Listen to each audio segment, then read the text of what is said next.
together at elaborate gatherings to dance and collect costume prizes. The strange thing is, most of us have no idea what we are celebrating and why we do the things we do on Halloween night. Actually, I don't have any idea. Do you, Dave? I have no idea. We didn't know anything about no Halloween. We just landed here. We're here to protect you civilized people. No, I really don't, to be honest. We were thinking of that earlier, and yeah, I don't know, to be honest with you, why it started. It's just that it's a riot. I don't know, honestly, I don't. But I just know that Halloween is a good time for everybody to get out, get in the costume, relax, and have a good time. That's all that matters. no, it came from where the vampire is from Transylvania. Oh, you want my idea on that? Well, maybe it came from Pennsylvania.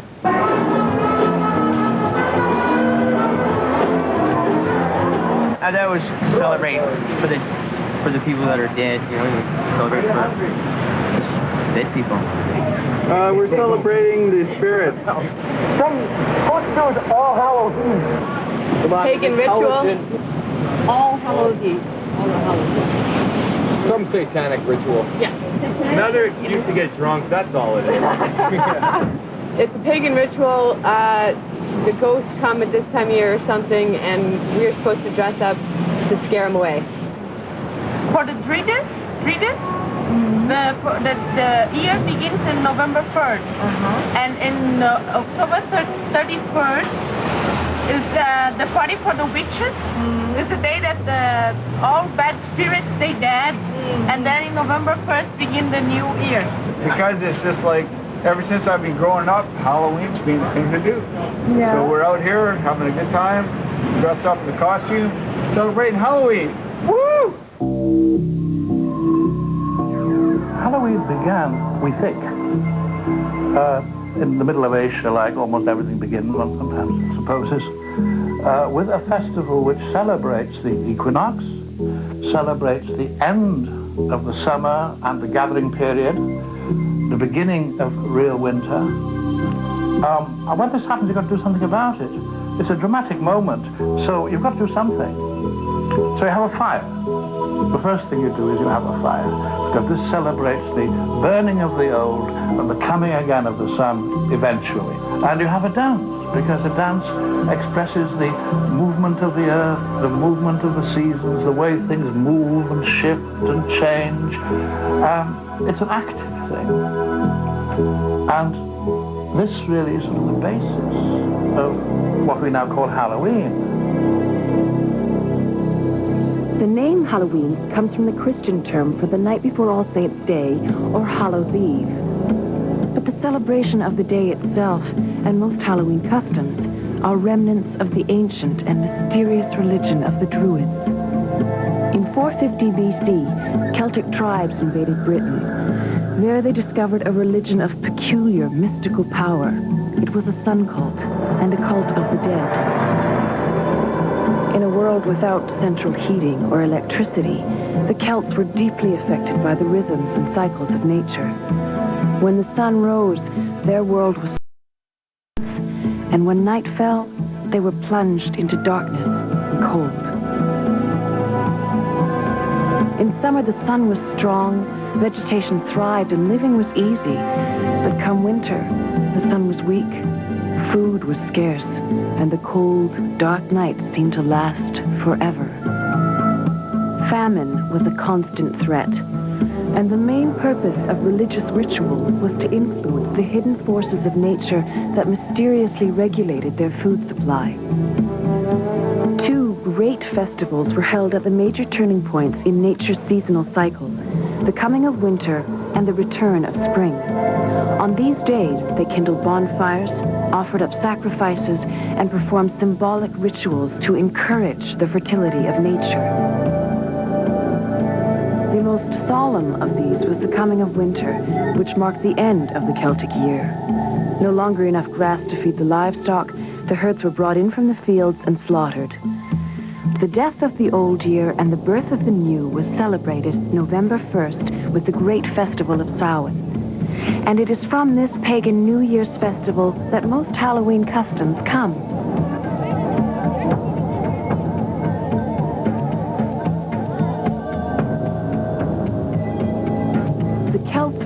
converted to the religion of the people they conquered, and an order of priests known as Druids emerged. A new concern was added to religious ritual, a concern for the afterlife and the destiny of the soul.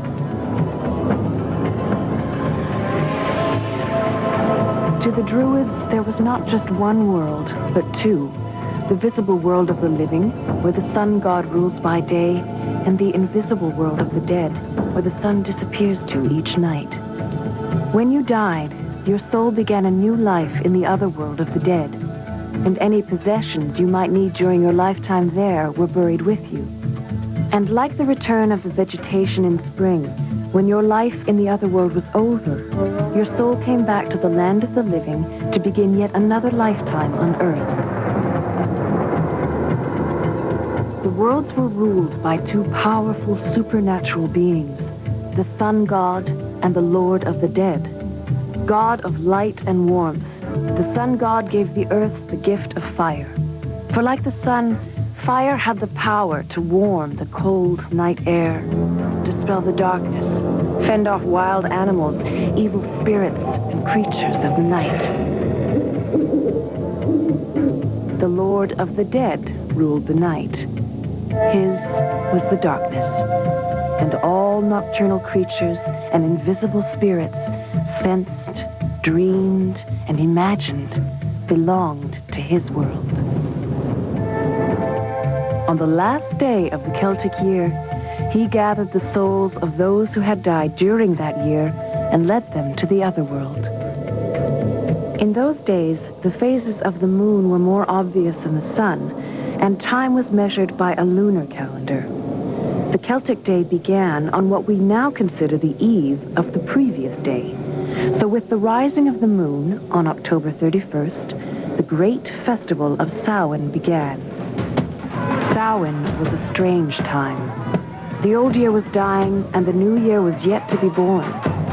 Somehow suspended or outside time, it was a transition of great vulnerability and danger. All natural laws fell away, and the barrier between the worlds dissolved. Mortals could enter the world beyond, and other world spirits roamed among the living. Well, Halloween is ghost time because it is the end of the year, end of one year, and the beginning of the next. The Feast of Halloween, the Feast of, in Celtic terms, Samhain, is the end of the year festival and the beginning of the year festival. It's also the Feast of the Dead because the year has ended, you see. The year is now dead. And it's a time when it's believed that the ghosts of the people who have died during the year, but also others, can come back and pay a visit, see how things are doing, see how things are going on. And once you take the perspective that the dead and the living are together, you are saying something about death which is very important. You're saying death is a gateway. It is not the end, it is a gateway. You die if you're a tree or a piece of grass, or you die but you come back. We don't know quite when or as what. But witches and many, many religions, this is not just witchcraft or Western paganism. They believe that life continues. If it continues for vegetables, why shouldn't it continue for us? It's a time of communication between the dead and the living, between the imagined and the actual. When all the categories of thinking are broken apart, when anything can go.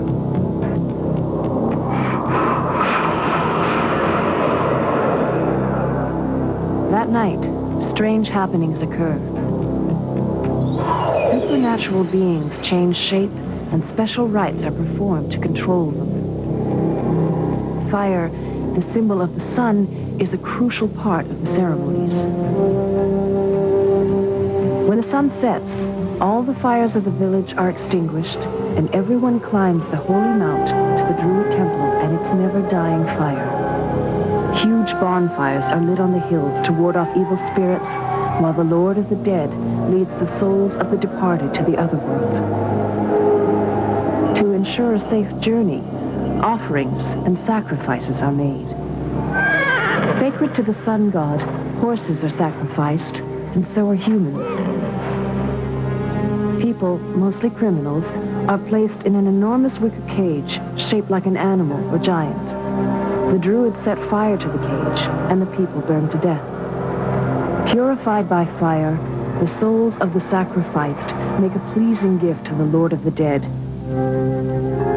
Each family then takes fire from the druid's sacred blaze back to the village to rekindle their hearths with, and the feasting, dancing, and merrymaking begin. In 55 BC, Britain was invaded by the Romans. Human sacrifice was prohibited, and the sacred sacrificial groves demolished. The order of the Druids was all but destroyed, but the religion of the pagan Celtic world adapted and survived. To the Celts, each tree, stream, mountain, and rock possessed its own divine spirit. Gods were everywhere. The new Roman gods were simply added to that list. The celebration of Samhain continued. There were no longer human sacrifices, but other fire rites took place, and the feasting and merrymaking went on as before. In fact, the Halloween custom of dressing up in costume and baking candy, nuts, and apples goes back to the pagan New Year feast. That night, the ghosts, thronging about the houses of the living, were invited to join an enormous banquet. When the feast was over, villagers wearing masks and dressed as the souls of the dead paraded to the outskirts of town, leading the ghosts away.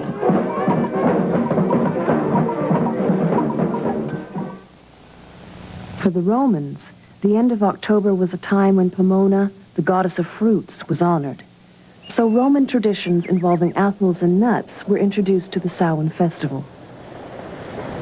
Around 400 AD, the Romans departed, leaving the seeds of the new religion of Christianity behind. Now, the pagan deities slipped into the characters of Christian saints.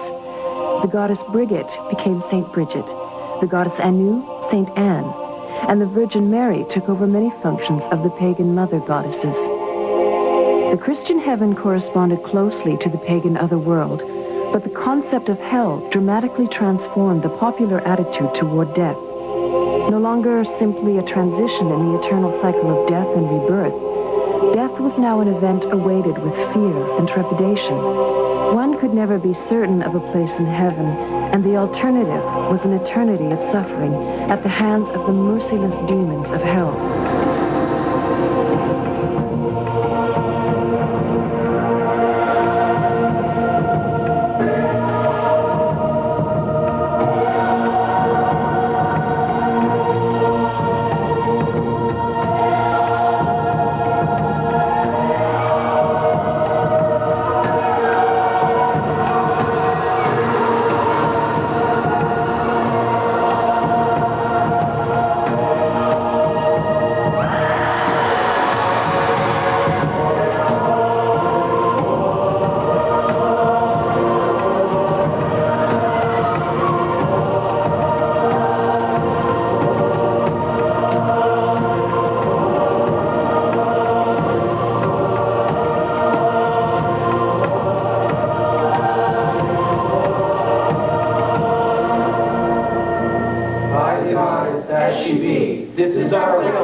The fertility rites and healing wisdom of the Druids was kept alive by people known as witches, and pagan beliefs thrived alongside Christian.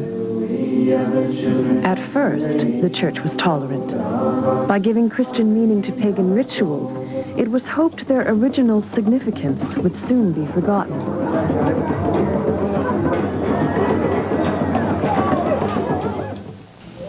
It really wasn't called Halloween, of course, for a long time. It was just the festival of the period. And it became called Halloween because the Christian church, I should say, decided that we couldn't have this pagan stuff going on everywhere. They got to do something about that, so they pinched the festival, which they did for Easter as well, and Christmas as well. So they pinched it and decided that there should be a feast of All Hallows, of All Saints, of all the great saints of the past. And they hoped this would cancel out the pagan festivity. It didn't. Of course, pagans went on doing it. But it's called All Hallows because of this, you see, at the eve of All Hallows. In the 8th century, Pope Gregory III moved the festival of All Saints' Day to October 31st became Hallows' Eve. And the faithful paraded the streets carrying relics of the saints. But the poor churches couldn't afford relics, so the pagan tradition of dressing up as the souls of the dead was modified to suit the occasion. The congregation dressed up as the dead patron saints, and the extras dressed as angels or devils.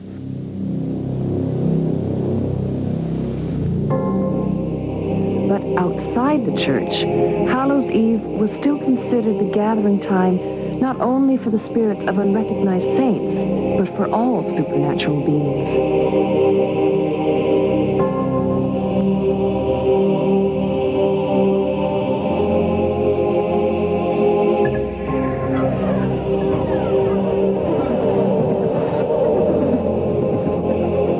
Centuries passed, and pagan beliefs refused to die.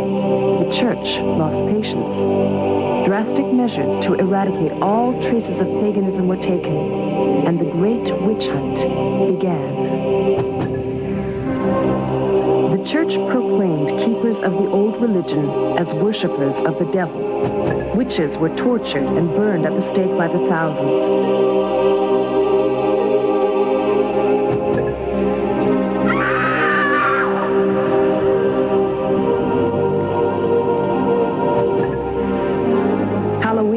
Associated with witchcraft, and October 31st was known as the Great Witch Night. The night witches came together to celebrate their Sabbath. The image of the witch riding her broomstick to the gathering became the most important symbol of Halloween. The image of the witch and the broomstick occurs to one at Samhain. There's a point. First of all, the broom in the old days was a way of hiding a wand, because the special carving on the end of a magical wand to use for your spell making was often phallic and therefore a bit rude. So you put twigs around it and turned it into a broom. That was one reason for the broomstick, and everybody had a broom. So you would go out with your brooms to the field, and you would dance around the field, astride the broomsticks, because you would be astride a particular important image, an image, in fact, of fertility. And this helped corn to grow, or whatever else to grow. So it was a ritual dance. Now, they didn't actually fly, but they probably danced fairly high.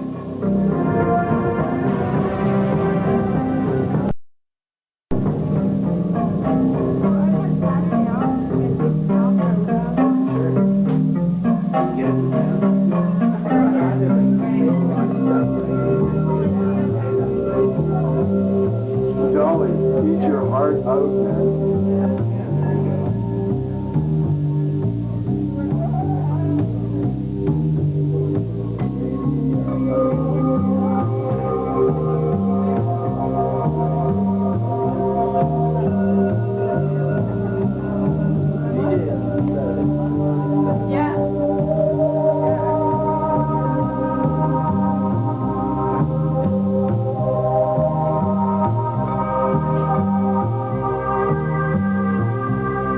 Sorts of things happened quite naturally.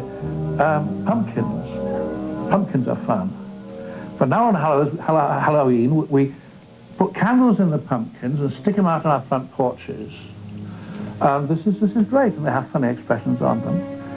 And they have two effects, you see, or supposed to have two effects. One is to frighten people a little bit, because they look sort of vaguely fiendish and off-putting, you know.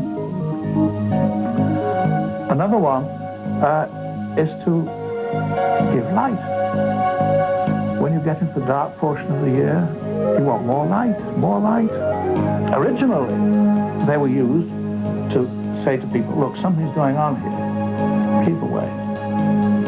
And the witches, the pagans, members of the old religion, would stick them on top of sticks and carry them in procession. And they'd go to a field, and they'd dance around the field, which helps the crops to grow, but it also was a festival of light around the field. That's where our pumpkins come from.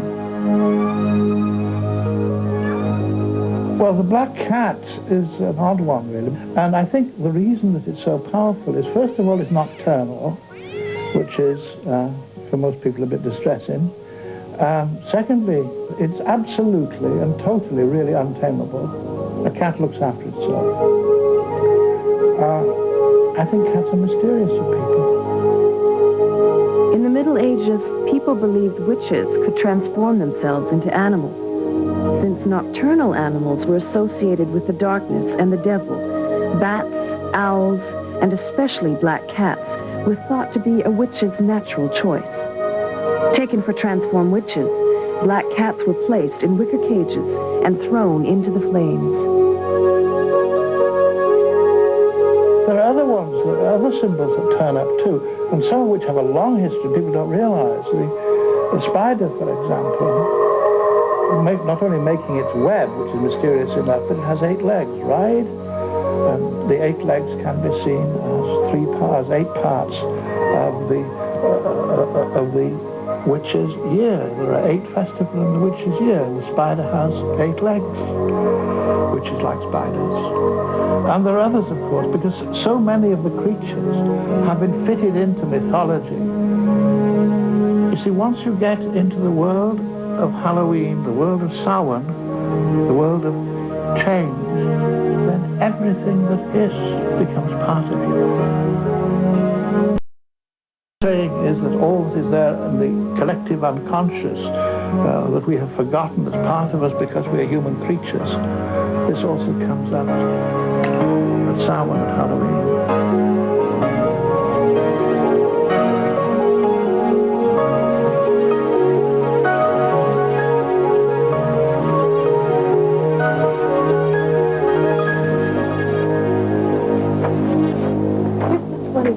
England broke away from the Catholic Church, and the celebration of Hallows Eve was abolished to the Catholic strongholds of Ireland, Scotland, and Wales. It took almost 100 years before England found an occasion to replace the festivities of Hallows Eve. An English Catholic named Guy Fawkes was discovered trying to blow up Parliament to protest the anti-Catholic decrees of King James I. He was executed for high treason November 5th. And to this day, the 5th of November is commemorated in England with an annual ritual, the burning of effigies of Guy Fawkes in huge bonfires.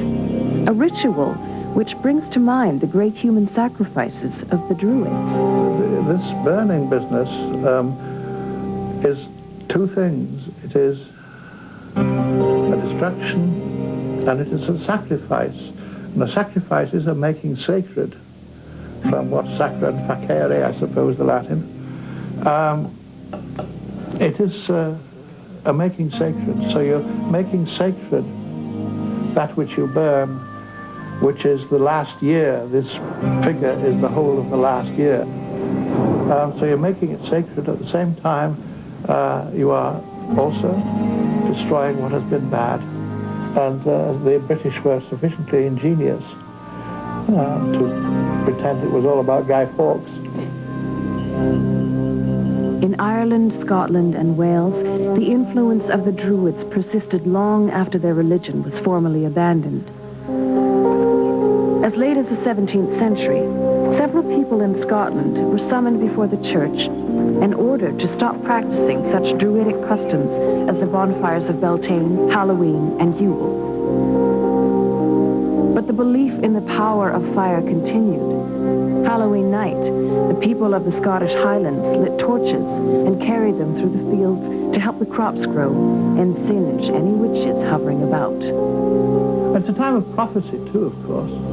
But this is because, you see, if you once step between life and death, you have a touch of something that could happen in the future.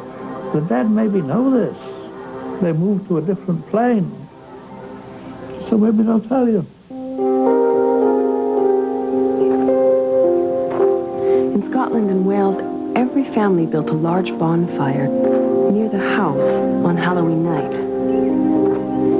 Each member of the household then marked a white stone and threw it into the dying embers. Next morning, if a stone was missing or had been disturbed, its owner would not live to see another Halloween. But there are countless other ones, like looking in a mirror and seeing behind you the face of the person you're going to marry. This usually applies only to women. Then you can peel an apple and throw the apples over your shoulder, the apple thing over your shoulder, and it will spell out the person you're going to marry. Nuts were also used to predict the future. To foretell the nature of a potential love match, nuts representing the lovers were placed in the fire side by side. The way the nuts burned, either wildly or evenly, signified the quality of the lover's affection. To help a woman choose between two lovers, she tossed in 2 nuts. If a nut burst, the corresponding lover would be unfaithful. But if it burned quietly with a steady glow, his love would be constant and enduring. One could also divine the future Halloween night directly from the fairies. In Scotland, if you sat on a 3-legged stool at the meeting of 3 roads, you could learn the names of those fated to die during that year, for that was where the fairies gathered and whispered the names. One must recognize at this time the spirits of everything, and the spirits of everything are fairies, are goblins, are elves. These are creatures that are the forces and the powers of the earth. We've got to recognize them too. The food, but the creature. These are very important in a rural setting, you know? And you have to do things for them. Some Halloween celebrations, some Samhain celebrations involve feeding them, of course. So you feed them, you welcome them, you accept them. It's a great time of acceptance. So if you're going to accept the ghosts, accept the beasts, accept the birds, accept all the goblins and fairies, the little folk, the people you can't always see. People who might scare you if you did see them, I don't know. It's an acceptance of the whole world. The trick part of Halloween custom comes from the many years when the night before Halloween was known as Mischief Night. That night, ghosts and fairies roamed the roads, curdling milk and riding people's horses to exhaustion. As time went by, any practical joke could be blamed on the little people. Mischief Night in England, you know, it's not Halloween. It's before November the 1st. The Mischief Night there is doing the sort of thing that can't be done except, this is the idea, except by supernatural means. Middle of a tree. That's good for Mischief Night. These are tricks, but they have to be a certain kind of trick. Just soaping the windows or saying boo isn't adequate. In the 1840s, the wave of Irish settlers fleeing the potato famine brought Halloween to North America. The jack-o'-lantern, which in Ireland had been carved from sugar beets, was now made from the North American pumpkin. In Great Britain, the celebration of Halloween slowly died out, but in North America, it quickly became a popular tradition. But for the most part, it lost what little meaning had been retained in the process. But now, during the last 2 decades of the 20th century, a re-interest in pre-Christian religions is changing the way a growing number of North Americans are celebrating Halloween.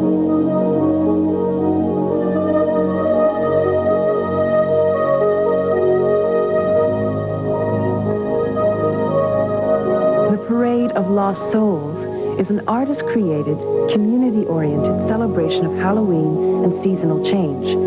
It has become an annual tradition for a multi-ethnic community seeking to create its own meaningful urban myth.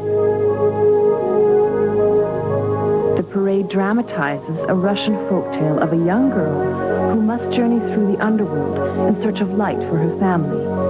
It is presented outdoors using huge, elaborate puppets, costume members of the community, and fire dancers. So there's one point in the performance where the skulls are surrounding Baba Yaga, and they're the fence around her house, and Vasilisa asks the question, who are the skulls that guard your house? Whose are the skulls that guard your house? And she says, Baba Yaga says, they are the bones of those who do not respect me. They are the skulls of those who did not respect me! And to me, that's a very significant statement and a significant point in that whole performance, because for me, that story is about recognizing our place in the seasons. And Baba Yaga represents not only winter and death, she represents the wildness of nature. She's Kalima. She's nature that can give life, but will also take it back. And the lesson is one of respect. And so, in a sense, the whole performance is a ritual in recognition of our place in that.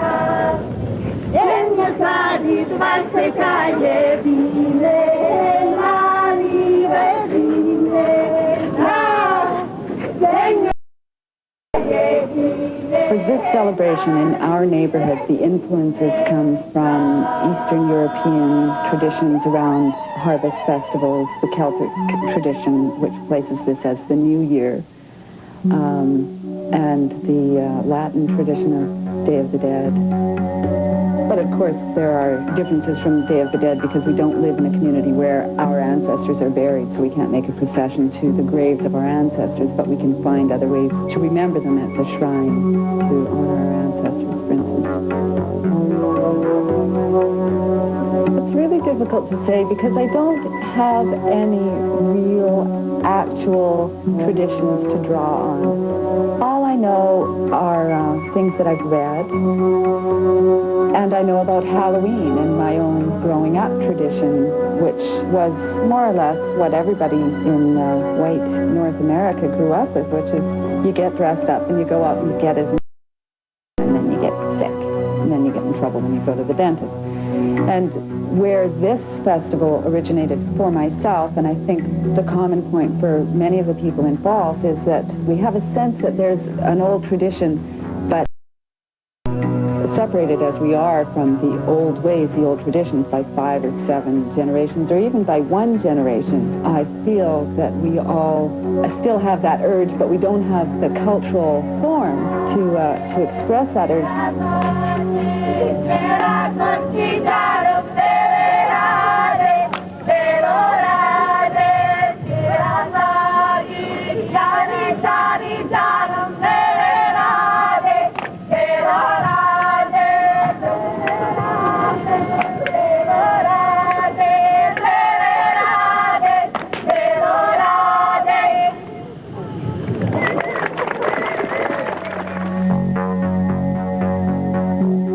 Modern-day witches, known as Wiccans, are also creating new Halloween rituals based on ancient texts.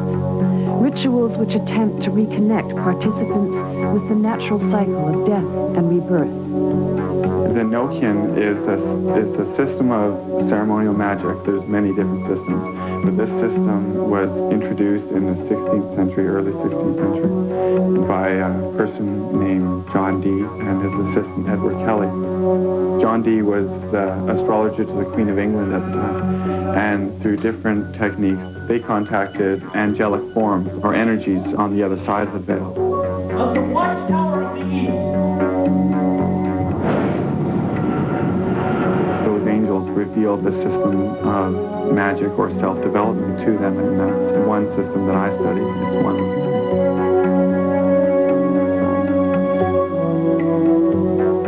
That ceremony is actually loosely based on an Enochian death ritual. What the ceremony is in reality It's a stripping of the self, of the aspects of the self one by one, and to make the self closer and more aware of the death aspect.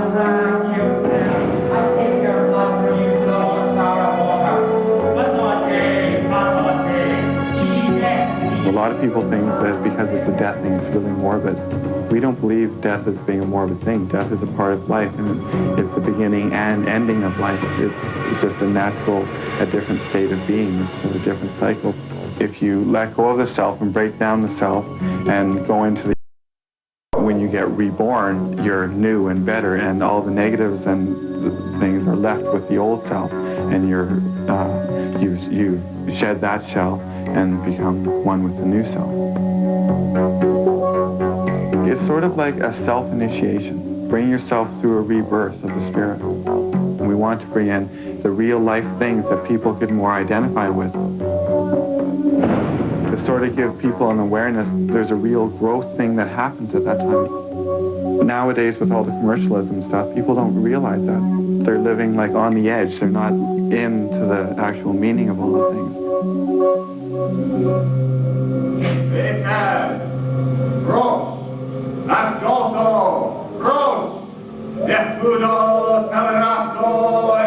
We sort of try to combine it and give them a bridge in between the commercialism and what I would call traditional, and just so they can sort of see, hey, maybe there's something else to it.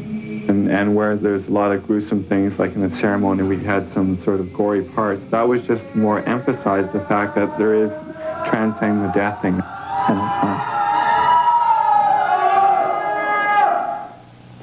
Living in this benignly divided community, there are things that we all have in common, and one of them is some kind of celebration that honors the dead, that acknowledges the disappearance of the light that has to do with harvest or whatever, and to find those common points, then we have a way to come together and we create new traditions.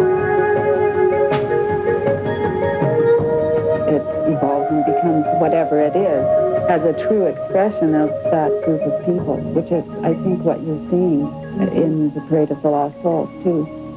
I think it comes from a real need, a really strongly felt need to celebrate life. And especially with having children, I have to question, well, what kind of cultural reality am I creating for my children? How am I interpreting the world for them? And with myth and celebration, we interpret, we personify the dynamics and the mystery of life that surrounds us and give it shape and become involved with it. With the Parade of the Lost Souls, it was an attempt to reclaim the deeper meaning of Halloween. Because I don't want my kids to celebrate gluttony, but I do want my children to have a sense that they came from somewhere and that they're a part of life.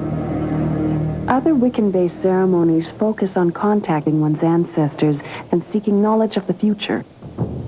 In this ritual, the circle the participants form allows only pure spirits to come through. By dancing counterclockwise, these spirits are drawn into the circle and asked to divine the future.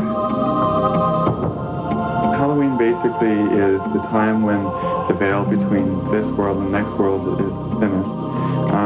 And how it would mean to us is it's just like we can communicate with things, the energies that are on the other side or have passed over.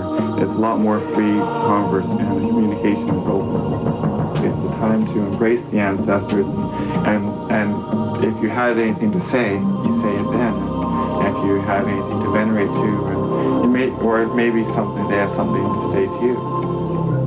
Whether it be communicating with ancestors or other world spirits, honoring the natural cycle of death and rebirth, or simply reconnecting with the earth and celebrating the change of season, more and more people are rediscovering our ancient human heritage and revitalizing Halloween celebration with meaning.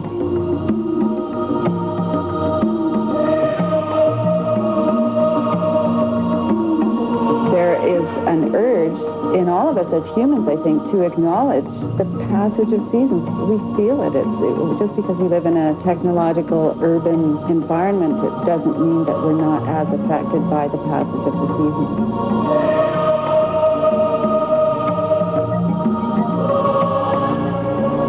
I think it's very human to want to mark that and celebrate that, and by celebrating it, reunite yourself, renew the connection with the great cycle of life. Regents of the West, patrons of the blessed dead, protectors of the departed in Avalon, beyond by primordial seas, by the pentacle of balance, sacred to the goddess, Queen of the cardinal quarters, we thank you for witnessing these rites of sound on this night between the worlds and out of time. Blessed be.